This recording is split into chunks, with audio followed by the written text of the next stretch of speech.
The pavement was cold against her cheek. That was the first thing Rachel noticed as consciousness flickered back like a faulty light bulb. The second thing was the pink baby bottle rolling away from her outstretched hand, its contents spilling across the concrete in a small puddle that caught the afternoon sun. She tried to reach for it, but her body wouldn't respond.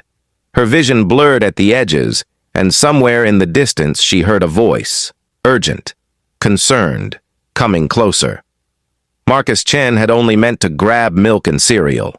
His 6-year-old daughter, Sophia, was waiting in the car, buckled safely in her booster seat, probably singing along to the radio like she always did. But as he stepped out of the grocery store in suburban Portland, Oregon, his bags in hand, he saw the young woman crumpled on the sidewalk just 20 feet away. People were walking past, some glancing, most looking away. That's when he saw it. The baby bottle, rolling toward the parking lot, and a diaper bag spilled open beside her, its contents scattered like broken promises. He dropped his groceries and ran. "Ma'am? Ma'am, can you hear me?"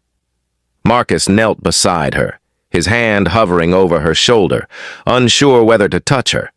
She was young, maybe 25, with dark circles under her eyes that spoke of sleepless nights and burdens too heavy for someone so small. Her clothes were clean but worn, and her hands, he noticed her hands, were trembling. "Someone call 911!" he shouted to the few people who had stopped to stare. Rachel's eyes fluttered open, unfocused, and filled with panic. "My baby," she whispered, trying to sit up. I have to get home to my baby." "Easy, easy," Marcus said, gently supporting her shoulders. "You collapsed. We need to get you help." "No!" The word came out sharp, desperate. "No hospitals. I can't afford. I don't have insurance. Please, I just need to get home. My son, he's with my neighbor, but she has to leave for work at 4. I have to—" Her voice broke, and tears began streaming down her face. "I haven't eaten since yesterday morning. I'm fine. I just need to eat something." Marcus looked at her, really looked at her, and saw himself 4 years ago. He saw the desperation of a single parent hanging on by a thread, the pride that made asking for help feel like failure, the crushing weight of loving someone so much that you'd destroy yourself to keep them safe. He'd been there, right after his wife died, when he was drowning in grief and medical bills, when feeding Sophia meant he didn't eat. If you believe in the power of kindness and second chances, please hit that like button, leave a comment below, share this story, and subscribe to the channel. Sometimes we all need someone to see us when we're invisible. "Okay," Marcus said softly.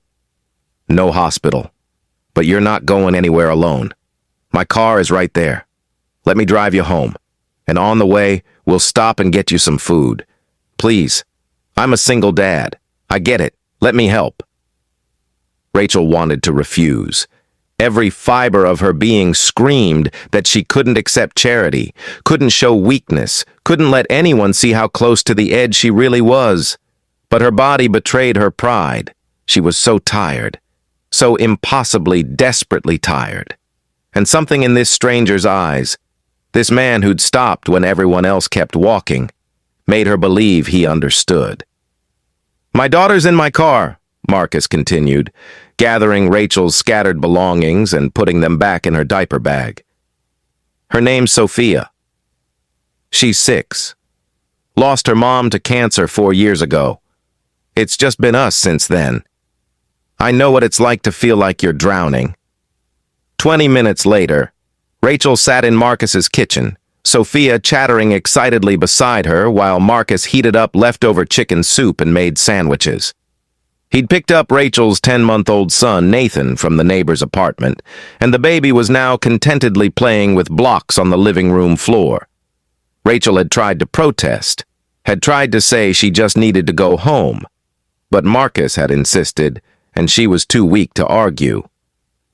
"When's the last time you had a full meal?" Marcus asked, setting a steaming bowl in front of her. Rachel stared at the soup, and something inside her broke. I lost my job 3 weeks ago, she whispered. Laid off from the diner where I worked.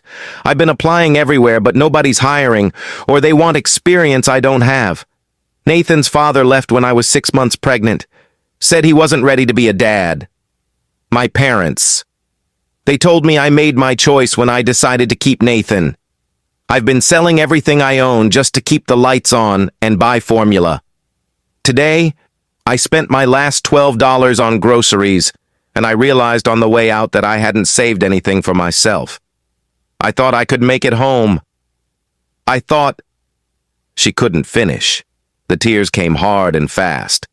Months of holding it together finally crashing down.